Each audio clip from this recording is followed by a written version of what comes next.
إن الحمد لله نحمده ونصلي على رسوله الكريم أما بعد أعوذ بالله السميع العليم من الشيطان الرجيم من همزه ونفخه ونفثه بسم الله الرحمن الرحيم ولقد كرمنا بني آدم وحملناهم في البر والبحر ورزقناهم من الطيبات وفضلناهم على كثير ممن خلقنا تفضيلا۔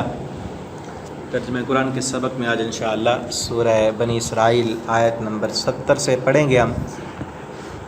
وَلَقَدْ كَرَّمْنَا بَنِي آدم، اور یقیناً بے شک ہم نے عزت دی آدم کو، بنی آدم کو، آدم کے بیٹوں کو، انسانیت کو اللہ نے جو شرف، جو فضیلت باقی مخلوقات پر دی ہے، اللہ نے وہ اس آیت میں بیان کی ہے۔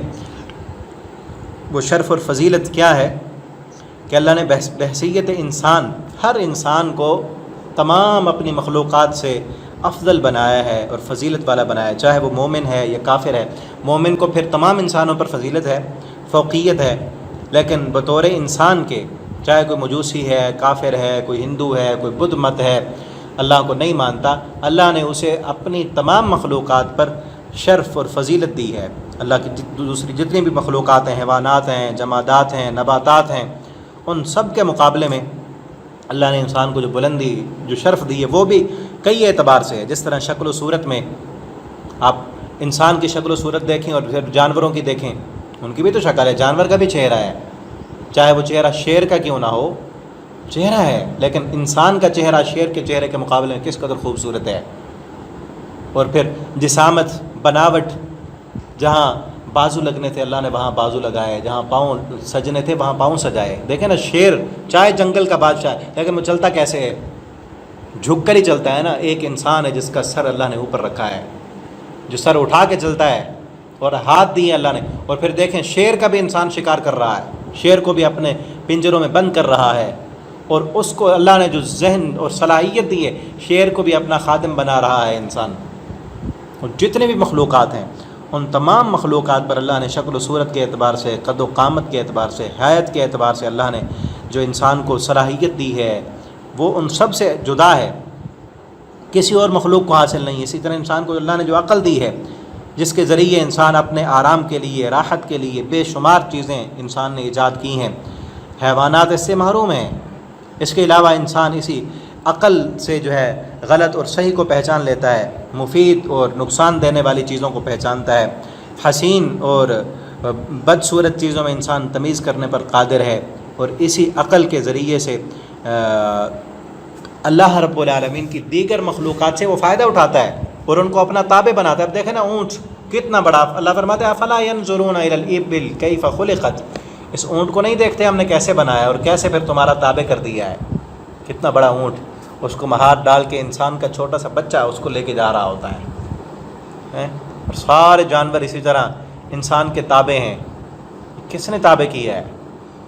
ورنہ اونٹ ایک ٹانگ مارے انسان کتنی کلا بازیاں کھاتا ہوا گر جائے، اللہ نے تابع بنایا نا۔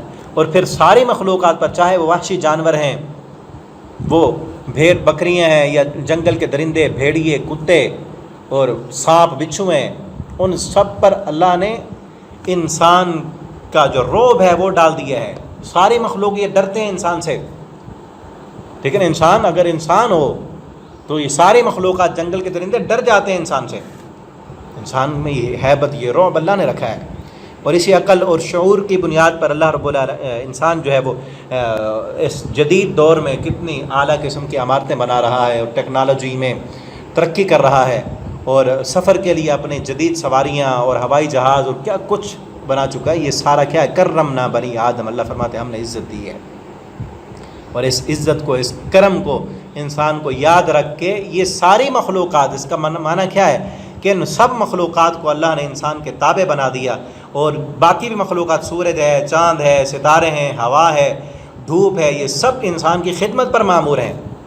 کہ سورج ہے تو ہمارے پھل پک رہے ہیں، سبزیاں پک رہی ہیں اور ہم کھا رہے ہیں، اس دھوپ سے ہم فائدہ اٹھا رہے ہیں، ہوا سے ہم فائدہ اٹھا رہے ہیں، ٹھیک ہے نا۔ ساری کائنات کو اللہ نے انسان کا خادم بنا دیا ہے۔ دیکھیں، یہ سب انسان کی خدمت پر مامور ہیں، اور یہ بے فائدہ تو نہیں۔ افحسبتم انما خلقناکم عبثا وانکم الینا لا ترجعون، تم کیا سمجھتے ہو کہ اتنی ساری مخلوقات کو تمہارے لیے بنا دی اور تمہیں عبث بنا دیا ہے؟ دیکھیں نا، ابھی قربانی کی ہم نے، قربانی کے دن گزرے، یہ کتنے جانور قربان ہوئے، ان جانوروں کا خالق کون ہے، کس نے بنایا ہے؟ اور ان کے گوشت میں ہمارے جسم کے لیے وٹامن، ہمارے جسم کے لیے طاقت کس نے رکھی ہے؟ اللہ نے رکھی ہے نا۔ اور ان جانوروں کو جس رب نے ہمارے لیے بنایا، اس رب نے ہمیں کس لیے بنایا ہے؟ یہ بات جو سمجھ گیا وہی کامیاب ہے۔ سمجھ کر عمل کرنا شروع کر دیا کہ جس رب نے اس سب کو، ان جانوروں کا گوشت بھی ہم کھاتے ہیں، پیچھے ہم پڑھا ہے نا، گوشت بھی کھاتے ہیں، دودھ بھی ہم پیتے ہیں، ہمارے لیے فائدے ہیں، ان پر سفر بھی کرتے ہیں، ان پر بوجھ بھی لادتے ہیں، ٹھیک ہے نا۔ تو یہ اللہ نے ہمارے لیے بنائے ہیں، تو ہمیں بھی کسی مقصد کے لیے بنایا ہے نا، ہمارے بنانے کا بھی کوئی مقصد ہے۔ وَحَمَلْنَاهُمْ فِي الْبَرِّ، ہم نے ان کو سوار کیا، اس بنی آدم کو سوار کیا، فی البر والبحر، سمندر میں، خشکی میں اور سمندر میں، وَرَزَقْنَاهُمْ، ہم نے رزق دیا ان کو، من الطیبات، پاکیزہ چیزوں سے، وَفَضَّلْنَاهُمْ، ہم نے فضیلت دی اس کو، عَلَى كَثِيرٍ، بہت ساری مخلوقات پر، ممن خلقنا تفضیلا، جو ہم نے پیدا کی ہیں، ہم نے کئی مخلوقات پیدا کی، ان ساری مخلوقات پر ہم نے فضیلت دی۔ دیکھا کریں اللہ کی اور بھی کئی مخلوقات ہیں، اس مخلوق کو دیکھ کر یہ سوچا کریں کہ اللہ ہمیں یہ بھی بنا سکتا تھا، اللہ ہمیں کتا، بندر اور خنزیر بھی بنا سکتا تھا، اللہ رب العالمین کے پاس تو طاقت ہے، وہ اب بھی بنا سکتا ہے۔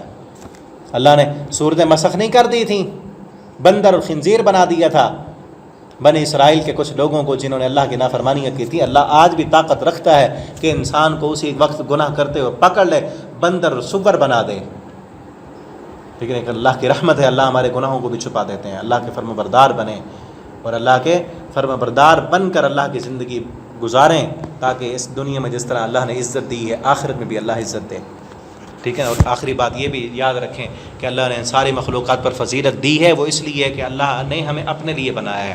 اگر ہم اس کی عبادت کر رہے ہیں تو ہم فضیلت والے ہیں، ورنہ ہم جانوروں سے بھی بدتر ہیں اللہ کے نظام میں، اللہ کے کاغذوں میں۔ جو اللہ کی عبادت نہیں کرتے پیچھے پڑ آئے ہیں، اللہ فرماتے ہیں اولئک کالانعام بل ہم اضل، یہ جانور ہیں بلکہ جانوروں سے بھی بدتر ہیں۔